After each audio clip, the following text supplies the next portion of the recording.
Members, अब देखो market में आज फॉल तो जरूर आता है लेकिन एक पुल बैक बहुत जल्द आ सकता है। बहुत सारी चीजें डिस्कस करूंगा, क्रूड ऑयल के बारे में, टाटा पावर्स के बारे में, डिफेंस, आईडीबीआई बैंक, क्योंकि डिसइन्वेस्टमेंट का प्रॉब्लम्स आना स्टार्ट हो चुका है और काफी लोगों की क्वेरीज है। ठीक है, so one by one queries लेंगे। ओके, चलिए स्टार्ट करते हैं।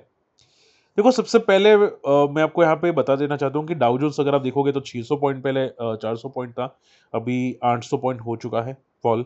और गिफ्ट निफ्टी की बात करें जाए तो यहाँ पे 84 पॉइंट्स का गैप डाउन बता रहा है।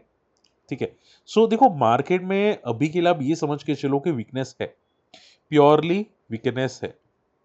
इंट्राडे में रिकवरी हो जाती है बट वीकनेस है। सो आप पूछिए कि सर क्या पुल बैक आज होगा कल होगा, कहना बहुत मुश्किल है। बट आप ये समझो कि विद इन 2 और 3 डेज के अंदर आपको वापस एक पुल बैक अच्छा खासा दिख सकता है यहाँ पे। सो सपोर्ट्स की अगर बात करी जाए तो देखो मार्केट में गिफ्ट निफ्टी आप चार्ट देख सकते हैं। गिफ्ट निफ्टी में यहाँ पे अभी के लिए सपोर्ट है 23,600 का, जो आज का लो था। ठीक है, अगर ये गैप डाउन इसके नीचे भी ओपन होता है तो भी ऐसी ही कैंडल बनेगा। देखो ये कैंडल दिख रही है, आज आज जैसी थी वैसी ही कैंडल बनेगी। रेंज छोटी होगी और ऐसी सेम रेंज के अंदर दिख सकता है मार्केट।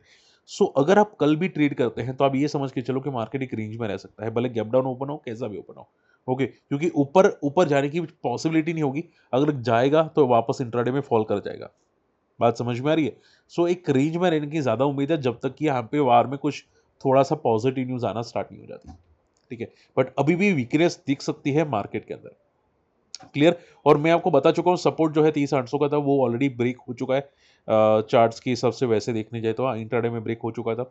बट अगर ये पोजिशनल सस्टेन कर लेते हैं तो अच्छी बात होगी। बट शॉर्ट एंड सिंपल में आप ये समझ के चलो कल भी मार्केट ऐसे रहेगा जैसा आज था। अगर गैप अप ओपन हुआ गैप डाउन ओपन हुआ, क्योंकि प्योर कोई डायरेक्शन है नहीं और कोई सपोर्ट्स अभी निफ्टी नहीं मेंटेन कर रहा है, ये पक्की बात है। ओके, एंड मैं आपको गोल्ड एंड सिल्वर भी बता देता हूँ। हालांकि देखो आप नेचुरल गैस को भी रडार पे रखो। नेचुरल गैस देखो, इसमें भी एक पॉजिटिव मूव्स आ रहे हैं। अगर अगर मार्केट में ज्यादा पैनिक हुआ तो नेचुरल गैस में भी मूव हो सकता है। ठीक है, सो थोड़ा सा अभी भी है। गोल्ड में देखो कोई मोमेंटम नहीं आ रही, गोल्ड एकदम रेंज बाउंड हो चुका है। मैं यहां पे बता देता हूं, देखो यहाँ पे सी एकदम नैरो रेंज में हो चुका है। 5,000 का एक साइकोलॉजिकल लेवल सपोर्ट। देखो आप यूएस या जो गोल्ड स्पॉट यूएस डॉलर्स है ना उसको रडार पे रखो, क्योंकि उसके हिसाब से मार्केट इंडियन मार्केट में चेंजेस होते हैं। सो ये जैसे 500 का लेवल तोड़ेगा ना, 5,000 का level gold spot US dollars के अंदर 4,800 इजीली टेस्ट होगा। ठीक है, और अगर मैं 15 मिनट चार्ट के अंदर बात करूं, देखो यहाँ पे प्योरली कंसोलिडेशन मोड में है, ये प्योर कंसोलिडेशन मोड में है। ठीक है, सो 5,000 का लेवल्स देखना, वेट करो समझो, उसके बाद कोई ट्रेड करना। रही बात सिल्वर के, सिल्वर में भी यहाँ पे अभी भी $80 के आसपास एक सपोर्ट ले रहा है। देखो आज फॉल हुआ था $80 के नीचे, इंस्टेंटली रिकवर हो गया। सो अगर ये इसके नीचे सस्टेन करना स्टार्ट कर देना अब आधा घंटा भी, तो भी एक ब्रेकडाउन आना स्टार्ट हो जाएगा। अभी के लिए आप ये समझ के चलो प्योरली साइडवेज है। और मैंने आपको लास्ट में भी बताया था जो सैटरडे वीडियो आया था कि शायद करंट वीक के अंदर साइडवेज दोनों रह सकते हैं, सिल्वर एंड गोल्ड। ठीक है, एंड क्रूड ऑयल में यहाँ पे आज का जो पहला वीडियो है उसमें क्रूड ऑयल के बारे में बता चुका हूँ। आज का ये वीडियो आप जाके चेकआउट कर लेना। ओके, सो क्रूड ऑयल के बारे में बता चुका हूँ। चलिए फटाफट बात करते हैं अगले पॉइंट्स में। यूएस मार्केट देखोगे आज ज्यादातर तगड़ा फॉल हुआ, और देखो ये फॉल का रीजन पता है क्या था आज का भी, और अभी जो फॉल आ रहा है वो 10 क्रूड ऑयल की वजह से है। जो एक ईरान में रिफाइनरी उड़ा दी थी उसकी वजह से क्रूड ऑयल के प्राइसेस बबल हो चुके थे। एंड बहुत सारी जो कंट्रीज है G7, उन्होंने क्रूड ऑयल मतलब जो भी रिजर्व थे वो थोड़े बाहर निकाले, जिसकी वजह से ऊपर के लेवल से प्रॉफिट बुकिंग आई है। ओके, सो अभी क्या है कि बहुत सारी कंट्रीज अपनी रिजर्व्स को बाहर निकल रही है। इवन अगर यहाँ पे मेन कंट्री सपोर्ट करती है कि रशिया से भी सपोर्ट मिल जाता है तो क्रूड ऑयल थोड़ा एक बैलेंस हो सकता है। एंड बड़े प्लेयर्स पता है क्या बोल रहे हैं, सुनो ध्यान से। यहाँ पे देखो इंडिया में जो इन्फ्लेशन है, यानी कि आप समझो कि सर पेट्रोल डीजल की प्राइस बढ़ेगी कि नहीं बढ़ेगी, बढ़ेगी, बट कब बढ़ेगी? गवर्नमेंट ने ये बोला है कि जब तक क्रूड ऑयल $130 के नीचे है तब तक कोई इशू नहीं है। जैसे $130 के ऊपर जाएगा यहाँ पे पेट्रोल के प्राइसेस बढ़ना स्टार्ट होंगे। सुनो ध्यान से, पेट्रोल के प्राइस बढ़ना स्टार्ट होंगे। अभी के लिए आप ये समझ के चलो कि कहाँ पे है क्रूड ऑयल, सी यहाँ पे 103 पे है। इंट्राडे में 120 तक गया था, बट अगर ये सस्टेन करता है 130 के ऊपर, तो फिर आप ये समझ के चलो कि यहाँ पे इंडिया में भी पेट्रोल डीजल की प्राइसेस बढ़ने के लिए रेडी हो चुकी है। ठीक है, अब अभी के लिए तो नीचे है तो पैनिक नहीं है, और माना ये जा रहा है कि यहाँ पे क्रूड ऑयल अभी के लिए $100 के आसपास घूमता हुआ दिखाई दे सकता है। इंडियन गवर्नमेंट के पास या इंडिया के पास यहाँ पे एडिक्वेट एविएशन फ्यूल है।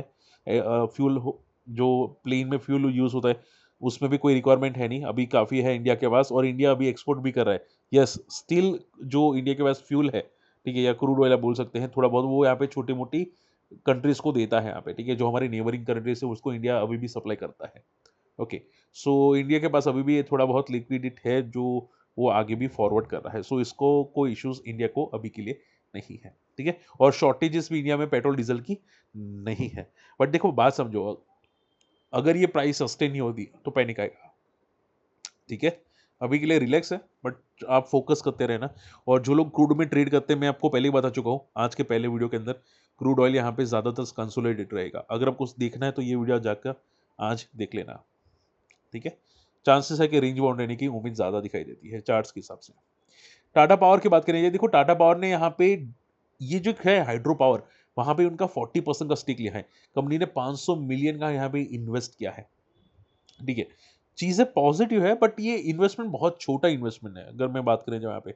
एंड अगर बात करें जाऊँ टाटा पावर की, चार्ट्स में क्या आ रहा है, सी देखो चार्ट्स क्या बता रहा है। डेफिनेटली 3 महीने पहले का है, बट आप देखो यहाँ पे चार्ट्स में ये बता रहा है कि अभी भी एक रेंज में है, जो है अराउंड 320 से लेके 480 की, ठीक है। अब देखो टाटा पावर बहुत स्लो है, बहुत बहुत स्लो है, बट क्या है कि बहुत अच्छे बेस पे है, ठीक है। आप देखो यहाँ पे सी टाटा पावर ने, मैंने एक रिकॉर्ड देखा है कि ये लेवल बहुत जल्दी नहीं तोड़ता, सपोर्ट लेके वापस बाउंस बैक करने की कोशिश करता है। तो मोस्ट पॉजिटिव है, बट आप ये समझ के चलो एफडी जैसा मूव है। जैसे कि हम लोग बैंक में एफडी करते हैं, ठीक है, साल भर में मूव करता है एफडी। ओके, आपको एक दिन में पता नहीं चलेगा, 10 दिन में पता नहीं चलेगा, वैसे ही टाटा पावर एक दो दिन का बंदा है ही नहीं, ये एफडी जैसा बंदा है, स्लो एंड स्टेडी। अच्छा हाँ, एक चीज पॉजिटिव है, इंसोलेशन एनर्जी। देखो insolation energy, I am sure बहुत से लोग ऐसे में ट्रेड करते होंगे, मैं खुद करता था। अभी मार्केट थोड़ा वीक है तो ऐसे में थोड़ा साइड पे रखा है। बाकी मेरे पास बहुत सारे स्क्रीनर्स हैं जो हम लोग ट्रेड करते हैं एसएमईज के अंदर। आप अगर इंटरेस्टेड है तो मुझे कमेंट करना, हमारी कम्युनिटी में आ जाना, मैं आपको सभी स्क्रीनर शेयर कर दूंगा, सिखा दूंगा आपको कैसे यूज करना है। सो अभी के लिए आप ये समझ के चलो कि जितने भी एसएमईज मैंने देखे हैं कि भाई एसएमई से निकल के एनएससी बीएससी में आए हैं, वो पॉजिटिव मूव किए हैं। हालांकि मैं इसमें नहीं बोलूंगा कि ये पॉजिटिव मूव करेगा कि नहीं, बट आप रडा पे रखना चाहे रख सकते हैं, ठीक है, क्योंकि जनरली हुआ है।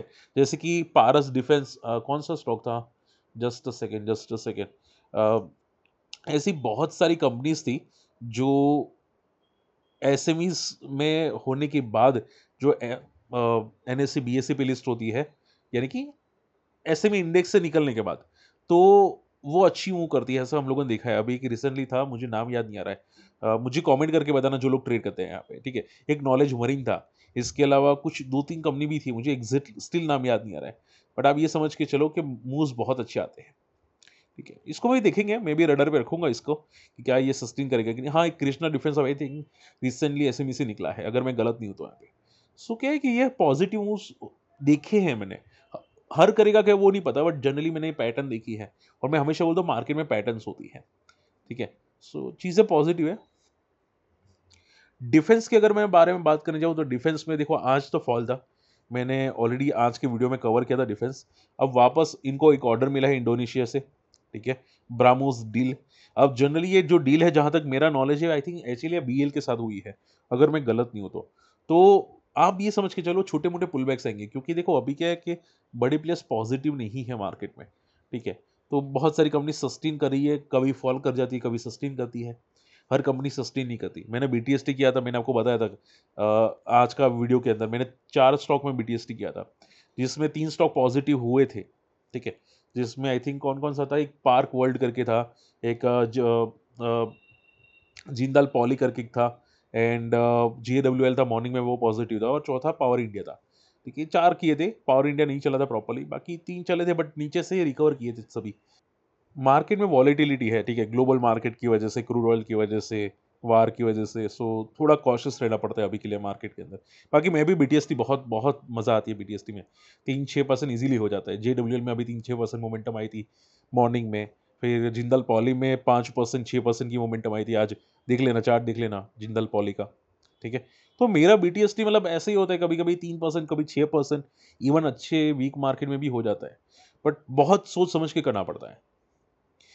अब देखो आईडीबीआई में यहाँ पे डिसइन्वेस्टमेंट डिले होता हुआ दिखाई दिया है कि भाई एफवाई 27 तक जा सकता है। यानी कि आईडीबीआई में जो मोमेंटम आई थी वो सभी शायद वापस फेड आउट हो जाएगी। ठीक है। ये देखो गवर्नमेंट का है ना, काम का जैसे ही है। बहुत सारे लोग बोलते हैं कि सर इसमें मर्जर होगा, फलाने में मर्जर होगा। चीज़ चलो समझ में आता है, डिसइन्वेस्टमेंट भी समझ में आता है, बट बहुत डिले होता है। आईडीबीआई बैंक में भी यहाँ पे सेम चीज़ें हैं। अगर आप ध्यान से देखोगे, अगर डिले हुआ है तो वापस ही शायद पिटना स्टार्ट कर दे। तो आप ये समझ के चलो कि अभी के लिए एक बहुत तगड़ा सपोर्ट है 60 का। होप ये ना तोड़े, ठीक है? बट ये चीज़ डेफिनिटली नेगेटिव है और कल पैनिक क्रिएट करवाएगा आईडीबीआई के अंदर, ओके? सो बी केयरफुल, बहुत केयरफुल रहना। जो भी आईडीबीआई ने शायद मूव किया होगा वो सब फेड आउट हो जाएगा। एंड इज़ोमो, इज़ोमो की अगर बात करी जाए तो अभी सेमीकंडक्टर आप देखोगे डिफेंस सेक्टर के अंदर एंटर कर रहा है, ठीक है? Enters India's defence sector with advance semiconductor packaging. तो चीज़ें तो ये पॉजिटिव कर रहा है, बट अब देखो इज़ोमो बहुत वॉलेटाइल है, छोटी मार्केट कैप है एंड वॉलेटिलिटी बहुत है इसके अंदर, ठीक है? ट्रैपिंग ट्रैपिंग मूव है और मार्केट अभी आप सभी लोग जानते हैं कि कितना हाई है, तो पैनिक बहुत करवाएगा इज़ोमो के अंदर, तो थोड़ा कॉशियस रहना। मैं भी कॉशियस रहता हूँ ऐसी कंपनीज़ के अंदर। देखो आप यहाँ पे 600 पे जाने के बाद कैसा पिटा था यहाँ पे, दिख रहा है? ठीक है? 600 के अंदर फिर 3 महीने के अंदर वापस 300 के नीचे आ गया था, तो बहुत बहुत वॉलेटिलिटी होती है ऐसी कंपनीज़ में, ध्यान रखना बहुत मुश्किल हो जाता है। सो आप ये समझ के चलो कि अभी के लिए भले न्यूज़ अच्छी है, कल शायद पॉजिटिव न्यूज़ पे छोटा-मोटा रिएक्शन करे, बट अभी के लिए प्योरली एक वीक है, जब तक कि 500 के नीचे है तब तक वीक है, ठीक है? तो बी केयरफुल। चलिए फटाफट आप लोगों की क्वेरीज़ लेना स्टार्ट करता हूँ यहाँ पे। आयोनिक्स ग्रीन, मुझे किसी ने पूछा था कि sir ionics green big bull pattern है, क्या बात कर रहे हो सर? सच्ची में बिग बुल पैटर्न है। वैसे मैंने आइलिक्स ग्रीन का चार्ट देखा तो था, मुझे बिल्कुल पैटर्न लगी नहीं थी कोई भी। शायद पैटर्न डेली चार्ट में तो नहीं है, पैटर्न ब्रेक हो चुके हैं, मंथली में थोड़ी बहुत दिख रही है, बट वॉलेटाइल इसमें भी है। एंड देखो मार्केट में अभी क्या होता है कि बहुत सारे जो स्टॉक चलते हैं ना वो बिग बुल पैटर्न को भी ब्रेक कर देते हैं, ठीक है? वॉलेटिलिटी बढ़ जाती है। तो आप ये समझ के चलो कि इसमें कोई पैटर्न तो मुझे नहीं दिखती। जब तक कि 180 के नीचे है तब तक तो वीक है। बस एक बार 180 को ब्रेक कर दे मंथली चार्ट पे, फिर इसमें कुछ अच्छे मूव्स आए। तो आप ये समझो कंपनी के अंदर बड़े प्लेयर्स हैं। हाँ, डेफिनिटली है, क्योंकि मैं चार्ट्स बहुत क्लोज़ली ट्रैक करता हूँ। बट प्रॉब्लम पता है क्या है? स्टॉक अभी रेंज बाउंड है जब तक मार्केट वीक है। मार्केट जैसे ही पॉजिटिव होगा ना, भाई बंदे में कुछ लगेगा तो सही, ऐसा लग तो रहा है, ठीक है? सो बंदे में दम है, वैसा नहीं। एमके और फार्मा भी इधर सर सेम सिटी जो मैंने देखा है साइडवेज है, न्यूली लिस्टेड है और पॉजिटिव होने की कोशिश कर रहा है। बट मैं still wait and watch mode में रहूँगा एमक्योर के अंदर। इसके अलावा बेलराइस भी बहुत अच्छी मूव कर रहा है, बहुत सॉलिड मूव कर रहा है, ठीक है? बट क्या है कि देखो उसमें अभी मार्केट सेम वीक है। पैटर्न्स ये छोटी मार्केट कैप का है। अगर आप मार्केट कैप देखोगे यहाँ पे बेलराइस की, तो छोटी मार्केट कैप है और छोटी मार्केट कैप में मैं ज़्यादा फोकस नहीं करता। हाँ, 10,000 से थोड़ी-सी ऊपर है, बट वॉल्यूम्स इतने अच्छे नहीं है जितना सपोर्ट करने चाहिए थे। तो क्या है कि वॉलेटिलिटी बहुत आती है और अगर वॉलेटिलिटी आती है तो फिर ट्रैप हो जाते हैं। तो मोमेंटम है, हाँ, लाइफ हाई भी ट्रेड कर रहा है, मोमेंटम है, पैटर्न्स अच्छी है, बट थोड़ा कॉशियस रहना पड़ेगा इसमें भी। ओके, अदानी ग्रीन मुझे किसी ने पूछा था, सर अदानी ग्रीन में क्या चल रहा है? 130 पे लटका है, अटका है। देखो सर जी, अदानी ग्रुप में क्या हो रहा है कि अदानी के 2 ही स्टॉक चल रहे हैं, एक अदानी पोर्ट, एक अदानी पावर, ठीक है? पावर में भी यहाँ पे एक बार 180 के रेजिस्टेंस आने के बाद पिट चुका था। पावर सस्टेन अगर कर रहा है, मान लो कि आपने बोला कि 130 पे, ठीक है? आपने यहाँ पे 135 के नीचे नहीं आ रहा है, मान लो ये सस्टेन कर रहा है, तो आप ये समझ के चलो it's positive sign. But confirmation के लिए आपको चार्ट्स को देखना पड़ेगा। हमेशा मैं भी क्या करता हूँ, चार्ट्स का ब्रेकआउट का वेट करता हूँ। अगर चार्ट्स में ब्रेकआउट दिखे तो मैं ट्राई करता हूँ, वरना नहीं करता। वरना क्या होता है, ट्रैप हो जाते हैं। ओके, तो इसमें ब्रेकआउट कहाँ पे दिखता है? 150 के ऊपर, ठीक है? जब तक 150 के नीचे है तब तक तो कुछ भी नहीं है। क्लियर? तो एक चार्ट्स को देखो, कंटिन्यूसली ट्राई करो। आप अलर्ट लगा दो ना, अलर्ट लगा दो। अगर अलर्ट में आपको दिखेगा भाई ब्रेकआउट है तो दिखाना, ठीक है? एक आखिरी हो जाते पीजी इलेक्ट्रोप्लास्ट। देखो पीजी इलेक्ट्रोप्लास्ट के अंदर मुझे किसने पूछा था, देखो पीजी इलेक्ट्रोप्लास्ट ने आज एक फॉल हुआ था और मैंने कुछ न्यूज़ सुनी थी। न्यूज़ ये थी कि जो एलपीजी है उनका एलोकेशन इसको कट कर दिया गया था, जिसकी वजह से ये फॉल हुआ था। ठीक है, आप देख सकते हैं फॉल 15% वाला LPG allocation cut due to US Iran war, यानी कि ये भी डिपेंडेंट है एलपीजी पे। ओके, सो अभी के लिए आप ये समझ के चलो कि टेम्पररी फॉल है, सभी लोग जानते हैं टेम्पररी फॉल है। ठीक है, तो हाँ, इसमें अगर जैसे यहाँ पे ये जो पेट्रोल डीजल या एलपीजी के इश्यूज है, अगर जैसे ही शॉर्ट आउट होते इस पे भी पॉजिटिव मूव्स आएंगे। ठीक है, बट क्या है कि वेट एंड वॉच करना पड़ेगा इसमें भी। चार्ट्स क्या बता रहे हैं, देखो चार्ट्स ये बता रहे हैं कि 1000 पे इसने मल्टी ईयर कंसोलिडेट किया था। देखो ये अब ये ब्रेकडाउन साइन है, वैसे अगर ध्यान से देखोगे हम लोगों ने रेलवे में डिस्कस किया था, ये ब्रेकडाउन साइन है। 1000 पे इसने टाइम स्पेंड किया था और 700 पे ब्रेकडाउन था, तो ये फ्रेश ब्रेकडाउन हुआ है 700 के नीचे अगर ये गया है तो, और अगर ये गया है 700 के नीचे तो आई डोंट थिंक जल्दी रिकवर करना चाहिए। ठीक है, तो बी केयरफुल।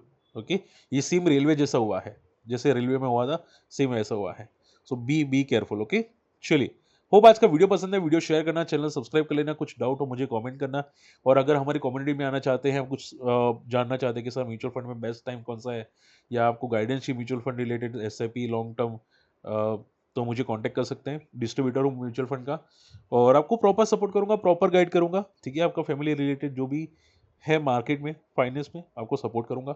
बाकी मिलते अगले वीडियो में, बाय।